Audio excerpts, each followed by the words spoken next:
it is what it is. Whatever you were handed, it's like, okay, fuck, I have to deal with this now, right? What am I going to do with it? And so being really gentle and loving with ourselves and being like, okay, here you are again. We meet again, right? And finding new ways to really go into that space and saying, okay, this reminds me of something that I've went through. I'm going to go there. I'm going to really look at what needs to be loved up, what's been ignored. How can I give this part of myself attention? And really, that's all it is. Those pieces of us just really need to be loved and seen and honored and validated until they feel safe enough. This is your Kick-Ass Life podcast, episode number 351 with guest Christine Gutierrez. This is the Your Kick-Ass Life podcast with Andrea Owen, a no BS guide to self-help and badassery. Because ladies, let's face it, life's too short for it to not kick ass.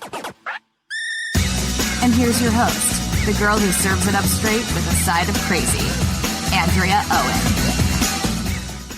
Hey there, ass kickers. Welcome to another episode of the podcast. I am so glad that you are here.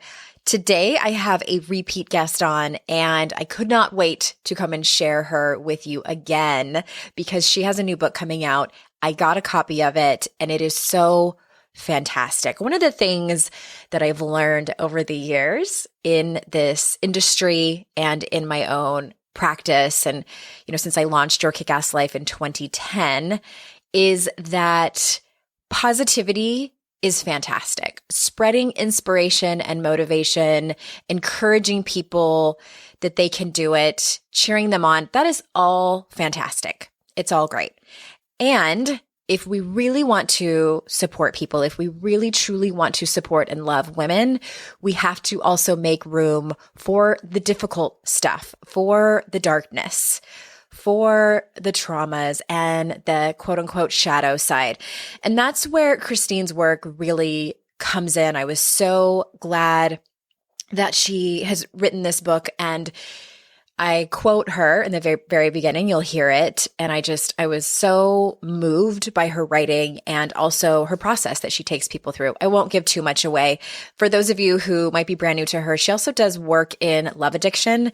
And I'm going to link to the previous show that she was on here because I think it's important for people to listen to. As someone who has been in recovery from love addiction for about 12 years, it's one of those things that many people aren't really sure what it is. And then they hear about it and see the patterns and the addiction. And they're like, oh my gosh, that is something that I have struggled with or that I still struggle with. And so I encourage you to go back and listen to that if you resonate with Christine's work or if you're just interested in love addiction in general. So for those of you that don't know her, let me tell you a little bit about Christine. Christine Gutierrez is a Latina licensed psychotherapist, life coach, and expert in love addiction, trauma, abuse, and self-esteem. She has a bachelor's degree from Fordham University in human behavior and development and a master's degree from City College of New York in mental health counseling with a focus on community and prevention. She has been featured in Time Out New York, Latina Magazine, Yahoo Health, Ebony, Cosmo for Latinas, Huffington Post, and others. So without further ado, here is Christine. Hey there. Actually, before we jump in, I wanted to just make a quick note of the audio for this particular episode. I didn't hear it when I was having my initial conversation with Christine, but upon listening back, it sounds like there's some kind of background noise. I don't know if it was some kind of ghost that was here during the conversation, but my amazing producer, Darlene, did her best to clean it up. But I did want to apologize because I know some of you are very sensitive to audio. So just wanted to let you know that before we jump in. Christine, welcome back to the show. So excited to be here. I'm so excited to talk to you about this book, which has been, I feel like, a long time coming for you. Is that fair to say? I wanted to make this work accessible as best as possible, and a book is a wonderful way to do that. And for me, it's almost like my Diosa retreat in a book. It's a deep dive, and I'm grateful that the time has finally come. Mm-hmm. Well, let's start from the very beginning, because I have a lot of questions for you that have to do with what is in the book. And let's start with, who is a Diosa? Yeah. A diosa, first of all, diosa is a Spanish word for goddess. And so for me, a diosa can be anyone. And it's all about invoking your divinity, your inner divinity, about invoking the feminine, the mother.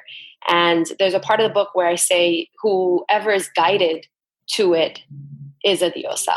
And so there's this kind of old school belief on, kind of like gender norms where you use the word diosa and you would think, okay, this is only for women. And while my main demographic is women, it's more about invoking that feminine energy within. It's about invoking that primal ancient mother, Ma, which is for everyone. 100%. And as I was reading your book, I got the feeling that this book came from your life's work of not only your education and training and working with women, but also your own healing. Is that a fair assessment? I am a licensed therapist and I combine ancient healing modalities from shamanic roots and tantra, meditation, energy work with my clinical training. But life cred is always a huge part, I think, of any healer's path. Mm-hmm. And so for me, it was no different in the sense that I went through my own initiations, both personally and professionally. And personally, facing trauma myself allowed me to really understand in an embodied way what it feels like. And so when I work with people, I'm teaching not only from my clinical experience, but from my own personal experience. In the introduction, there was this one part that stopped me. And I want to read it out loud because it was so incredibly beautiful and spoke to so much of what I believe in. And I'll tell you why in a second. So here's what you said. You said, your pain is welcome here. Your brokenness is welcome here. Your woundedness is welcome here. Your rawness is welcome here. Your discovery is your own and your pace. Honor it above all. And do you remember writing that by any chance? When people read me my words from books, I'm like, I don't remember writing that. Yeah. Okay. That specific piece, I do remember writing. Okay. Mm-hmm. But I loved it so much because I think so much in the self-help world and really even the birth of my practice can be all just cloaked in positivity. And that's all we focus on. And it's all about your mindset and just, raise your vibration and things like that. And I love that.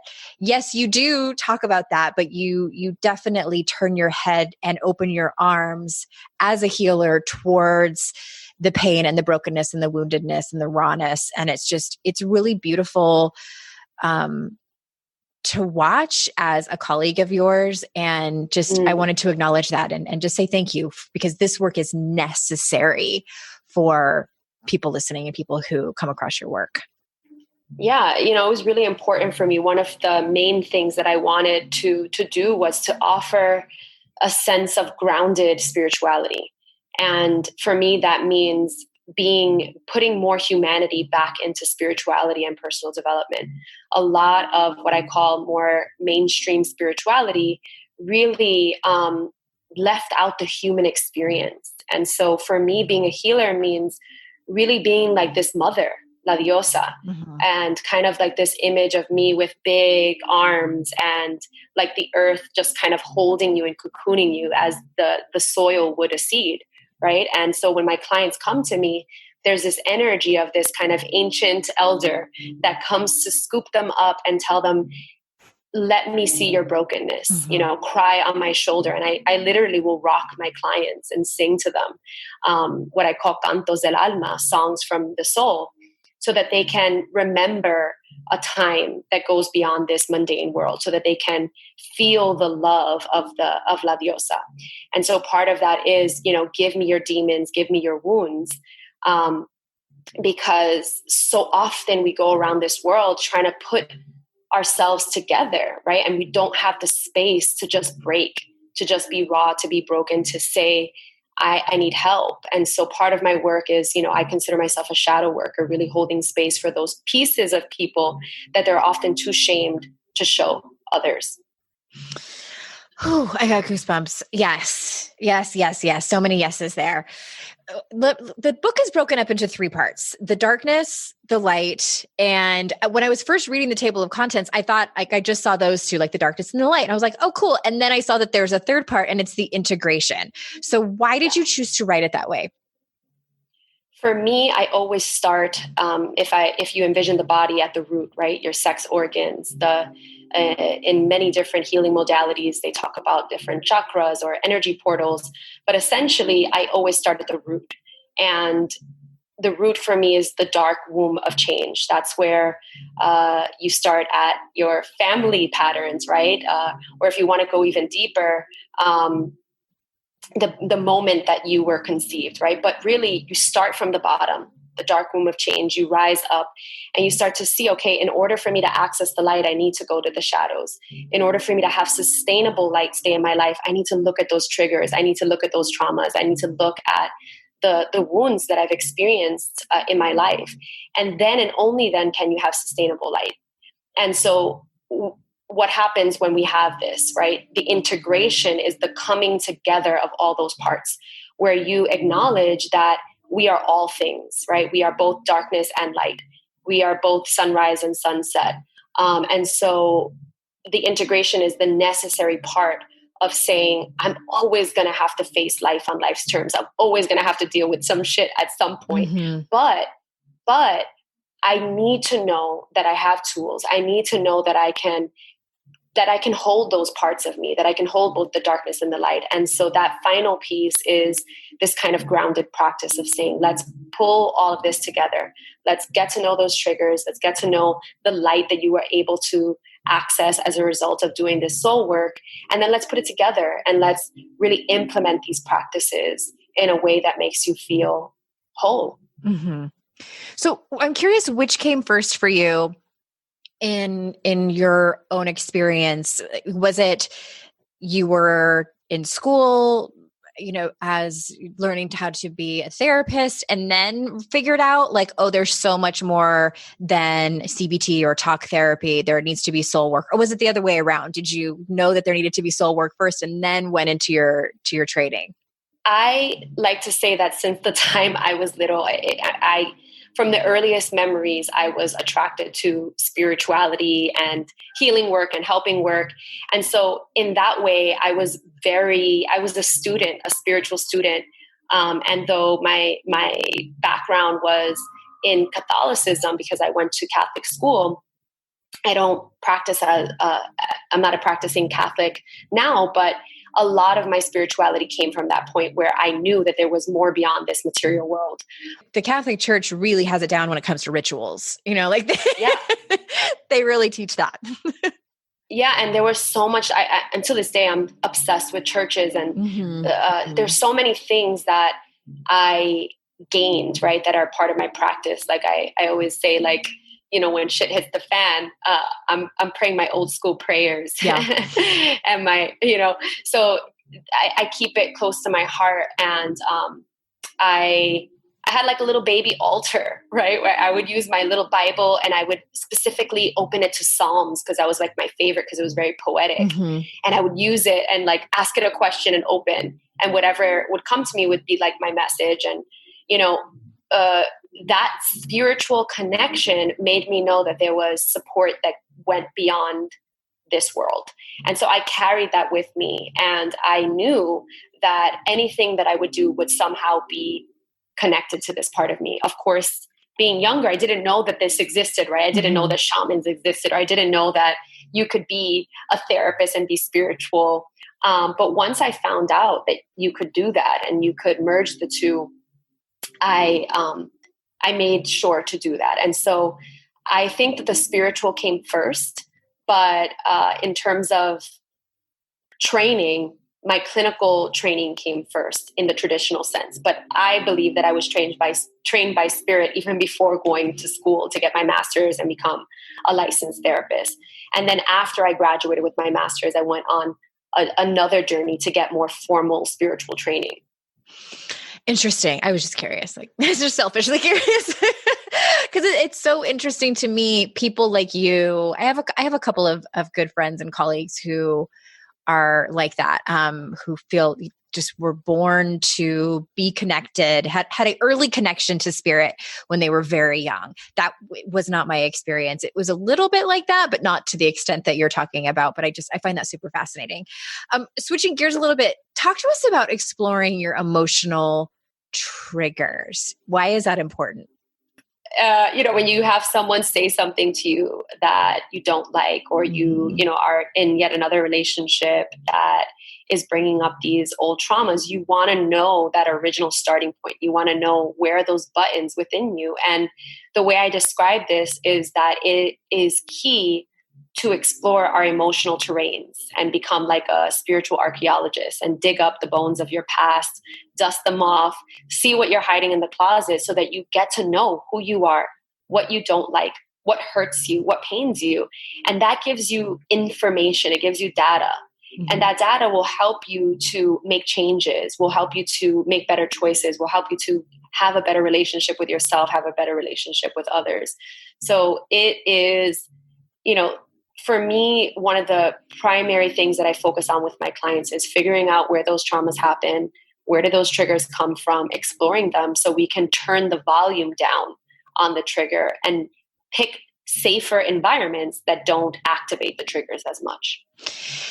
Yes. Can you talk a little bit more about when people, because I love that you talk about trauma in the book and you take people through some guided exercises. How can people know that they've experienced it?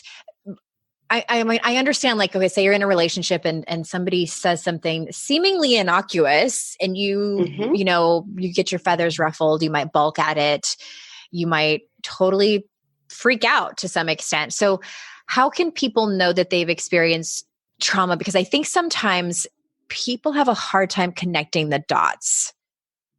Yeah, I think that, very simply, anything that overwhelms your capacity to cope and respond. Yes. So in any moment that you feel that you can't respond or you can't cope, that is a moment of trauma. Mm-hmm. And it leaves you feeling, helpless or out of control. A lot of times you can't identify it because you have this idea that trauma is only XYZ, that it's only some type of physical abuse, let's say, for example, right? And it can be something as simple as, or seemingly as simple as someone saying to you, why'd you put that that way? Mm-hmm. Or someone criticizing you. But if you had a mom or a father that was really critical constantly, that might be a trauma for you. And so I said in another interview that, most of my clients are women of color or white women that have gone through a lot of trauma and that identify with a POC experience in some way. And a lot of times my white clients will not be able to identify their trauma because there are different types of trauma. Mm-hmm. And so, for example, I had one client that she had a mom that would put a report card, and even if she got B's, she would say, look at what you got. You only got B's. You need to work harder. And there was this constant pressure. And I remember saying, that is a form of verbal abuse. And it was so shocking to her. Because her idea of trauma was that unless she was being physically abused or put down constantly, that it didn't count, or it wasn't serious enough. And so in that moment, though, as a little kid, imagine her nervous system would shut down and she would say, I'm not good enough. Yeah. And a B is okay. It is good, but it wasn't good enough. And so that was the internal messaging she had. So I think it's really important to validate all experiences as what they are, and really giving yourself permission to own, that was traumatic. You don't have to compare your experiences to others. Mm-hmm. I like in psychology where they talk about big T and little t trauma, how a big T might be categorized as, physical abuse or sexual abuse, or if you were in combat in a war or something like that. And little T traumas are like that one that you mentioned. I remember I was so triggered one time early on in my relationship with my current husband, and he was late coming home from work. It was like 10 minutes. It wasn't even that much. And I lost my shit. And he was like, oh my God. And I had to connect the dots where, my ex-husband would be hours and hours and hours late and sometimes just not come home at all night and be out with his friends. And I mean, this went on for years. It was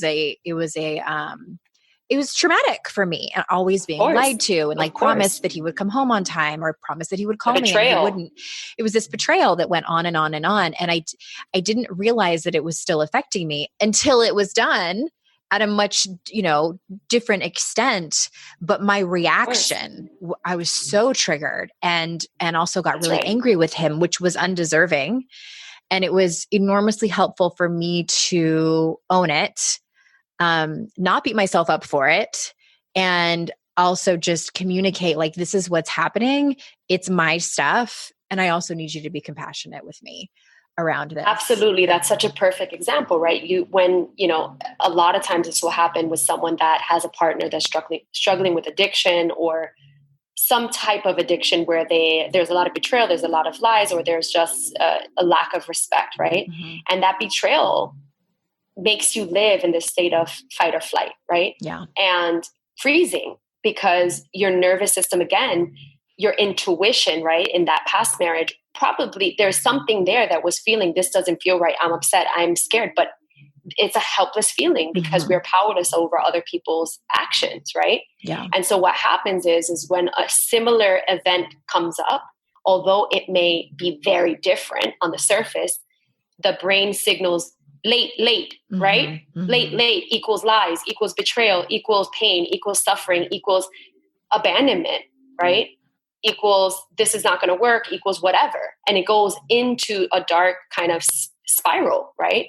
And so in that moment, the nervous system kind of, in the spiritual sense, right? The spirit kind of flies outside the body, and all of a sudden you're just in this state of fear. Yeah. And the nervous system is frazzled, and there's no ability to access the present moment to check in and see it.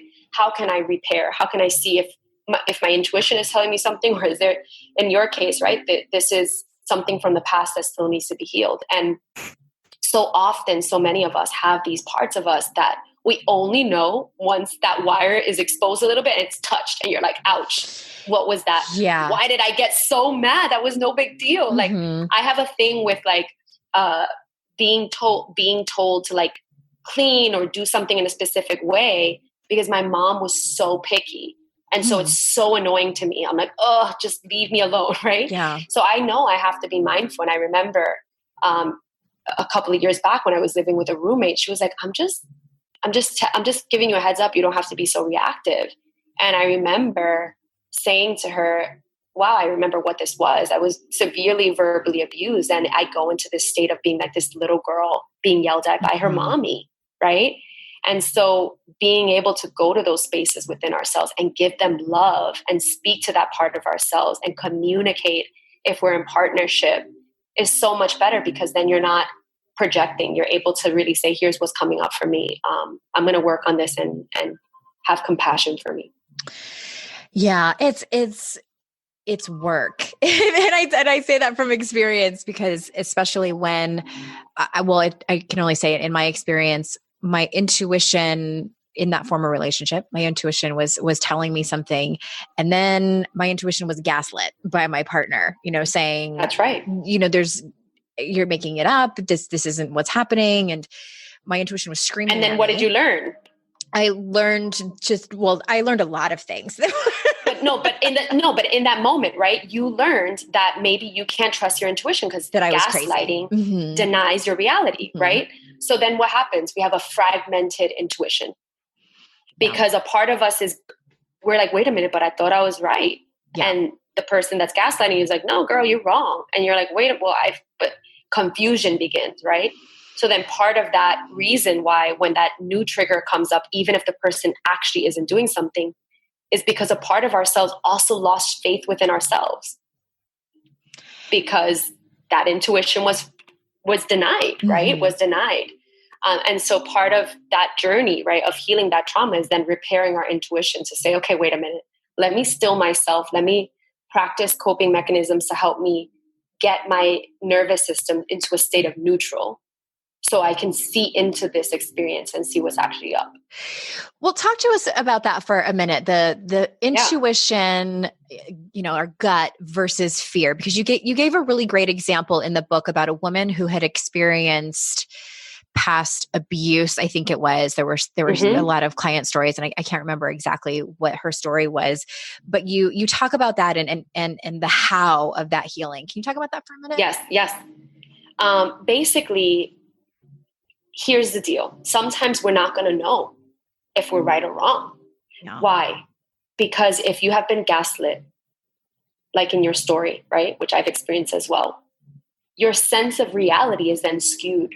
You don't know what it is. You don't know if green is green anymore because your sense of reality has been denied so much, right? So what happens is that when a new relationship comes up, for example, your journey will be, no matter what, to go to the space within yourself and heal that pain. So in more practical terms, you might not be able to trust yourself right away. And so there's going to be a process. In the beginning, your intuition might be wrong. You know why? Because you're traumatized, right? Yeah. So your brain might be looking for something that's not there because it's scared, because it went through something traumatizing and it doesn't feel safe, right? So there's a learning curve. There's a process to regain back that inner safety. And so sometimes that looks like in the client's example, she was really had gone through earlier childhood trauma with her father and had suffered some grave, as you said, right, big T trauma. She went through a lot of trauma. And so she was constantly feeling psycho, feeling crazy, yelling, getting upset, and she didn't trust her intuition yet. What I encouraged her to do, because I knew that she needed to repair her intuition and heal that wound with her earlier childhood trauma, was to focus on that. To focus on her healing that wound, as long as she was in a safe environment, meaning that she wasn't in any danger emotionally, mentally, physically. In this case, he was cheating on her. And she needed to first trust herself in order for her to leave the relationship. So she did her work. She signed up for therapy. She made sure that she healed that original trauma so that she can work on herself, so she can work on trusting herself, so she could work on her reactivity. When she was able to do that, she realized, I'm calm and I still feel this way. In my stillness, in my working on myself, in my healing all of these things within me, I still have a bad feeling. And then she allowed herself to look, and she found what she was looking for. And she made the decision to leave. But again, in order for her to get there, she had to regain her trust within herself. And that meant going back to that original injury that she had with her father. And only then was she able to have enough confidence to say, I trust myself. Yeah. Yeah. You take people through a somatic, this is one of my favorite parts. You take people through a somatic guided journey in the book, which, as you've been talking, is clearly important. It's not just about talk therapy. Can you briefly describe that I don't know if you remember that specific somatic journey that I'm talking about. It had like 3 or 4 steps. 3-part. With being able to walk. Well, what I do in the retreat and what I did in the book to kind of translate it for a book is going on this kind of meditation journey to walk through your first memories of anger, loneliness, sadness, for example, and being able to notice where in your body those memories live. How old were you? What smells came up? What were you wearing? How old were you? I just said that, but basically, right, being able to look at those memories and seeing when was the first time you experienced this emotion? When was the first time that you had an encounter with this? And seeing how it shows up in your body. Does it feel tight? Does it feel heavy? What color is it? Does a certain image come up for you? Is it chains around your heart, for example? Really tapping into the creative here. And when you go through this journey, what we do in the retreat is we have people lay out a piece of paper on the floor and they trace their body. And I guide them through these emotions. And in the book, there are meditations. And you see, this is where it lives in my body. And when you have a physical kind of identification of where these emotions live, it allows you the ability to pinpoint what you need to heal. in a house, in a physical house, it's very easy to see when the house is getting dirty and there's, dust and there's clutter.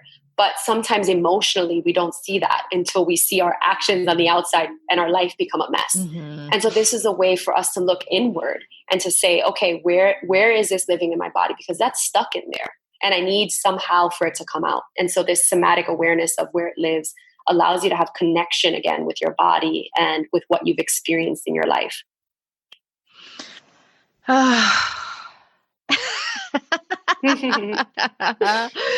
I sigh deeply in resonance, and also, it took me a few years into my own journey in my own personal development work, as well as my own practice as a coach, to realize how incredibly important that work is, because you cannot think your way through healing. I tried. You can't. No, you can't. It doesn't work. And, it's funny because a lot of people that come to me on my retreats or that work with me, I've been doing this work for over 11 years now. And I've been able to see the difference, right? Because I worked as a clinical therapist, which in the kind of more traditional setting, I wasn't allowed to do a lot of the practices that I do because there are certain parameters. There's no touch, right? In my retreats, I am able to give a hug. I am able to give this kind of more connection, right? Connection energy. And so a lot of the practice is more mental in traditional therapy. And the practice that I incorporate is much more embodied, soulful, and physical, in the sense that I'm walking you through an energetic, felt sense of what you've experienced. You're not just talking it through. Mm-hmm. I'm bringing you into a kind of an energy bubble where you're able to go into those memories as they exist in your body. And so if I feel that someone's in their head, right, I continue, right? We do breath work until they drop into their body, until they're feeling it, until they smell it, until their senses are activated, because there's no way in hell that you can just heal by only rethinking your way through it. You can't, because trauma lives in the body. Yeah. It needs to be released. It needs to be purged. Yeah. I realized that it was incredibly vulnerable as a client / patient, going through that. And it's when we just talk about it, there is a way for us to armor up and still stay outside of it. Can you repeat that again? I just felt that it was if you only do talk therapy, if you only talk about your problems, yes, it's a way for us to armor up. We don't have to totally go in, because to do that is extraordinarily vulnerable.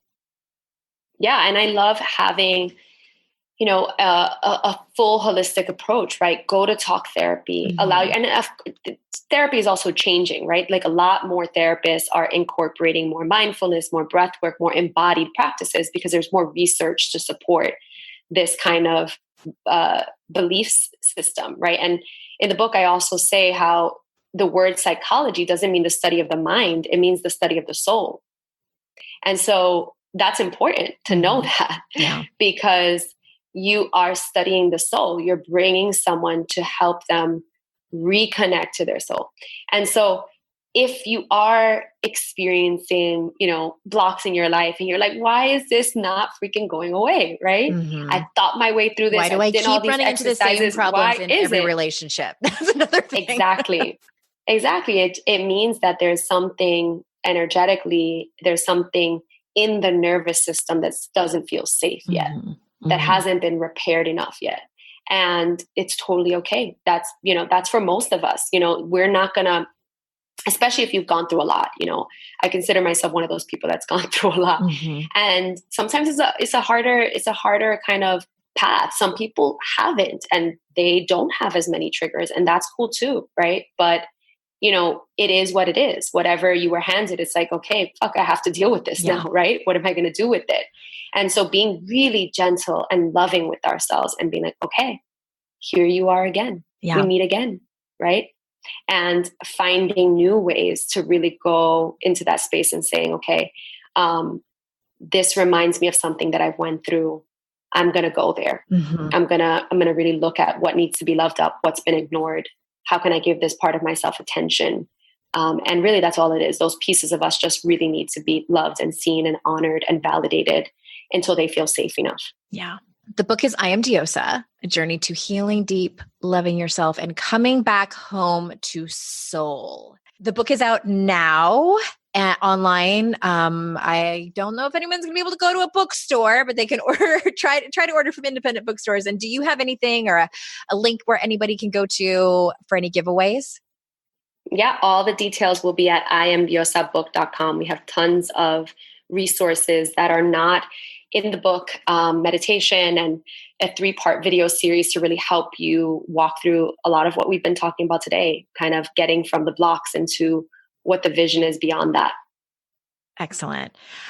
Thank you so much for doing this work. And I want to just mention very quickly to people. So Christine was on my podcast before and we talked about love addiction. So if you did not catch that episode, if you're newer to this show, I'm going to pop that link in the show notes because it was excellent.